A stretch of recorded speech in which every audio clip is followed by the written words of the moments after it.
You know, there's another element of the speech that I wanted to talk about briefly before we go to Senator Rubio, which is the foreign policy component, which actually occupied about a third of the speech in the latter half. John Bussey's back with us. Thanks, John. I wanted to ask you a little bit about some of those, the foreign policy elements of the speech. I think the most striking one was the president's discussion of a faster withdrawal of U.S. troops from Afghanistan than had previously thought. He's talking about 34,000 out of 60,000 will be home in a year. Seemed to get applause in the chamber. I don't know how many Republicans were applauding, but I suspect in the country at large, that's a reasonably popular way to approach things. Yeah, that's right. And he went further, didn't he? He said the war is going to be over by the end of next year.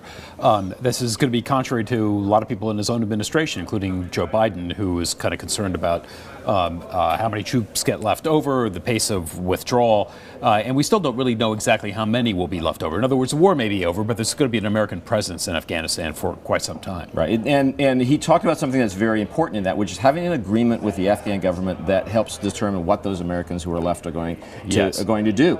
That's not really been decided yet. That's right, and this whole issue of immunity from Afghan law for those soldiers in Afghanistan. There's a great deal still to be resolved, and we saw with Iraq how difficult that is to do. That's why we have no presence there now.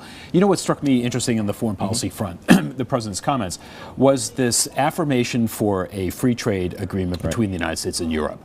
Now, this has kind of been bubbling along, but for the president to use the State of the Union to kind of launch this initiative with Europe and to affirm again his commitment to a trans-Pacific trading partnership with many Pacific Rim countries, exclusive of China, is really quite remarkable, because on the foreign policy front, that might be the most lasting economic, political issue for the next 5 to 10 years. Interesting for a Democratic president to push free trade that hard in a speech like this, because it's not been easy for somebody in his party to do that. That's right, and this is not going to be easy with Europe either. It's calling for harmonizing regulatory rules with Europe, getting past a variety of trade barriers that exist. Europe sees them in the U.S.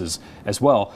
But it very much is in harmony with his economic argument, isn't it? It's job creation, trade begets more jobs. But, you know, there's always been a question about this European free trade agreement idea since it's been bubbling along, as you said, for the last few months, which is that designed to help the U.S. or Europe? Because many people see it as a way to help finally pull the EU, the European Union zone, out of the economic ditch. Is it beneficial for the U.S. as well? Oh, I think so, definitely. And at a minimum, in harmonizing regulatory issues with Europe. I mean, we saw this recently with the emissions control, didn't we? On aircraft flying into Europe having to abide by European emissions. The lack of sync on everything from emissions of airplanes to privacy rules inhibits trade and inhibits investment. And I think that the U.S. sees big opportunities there.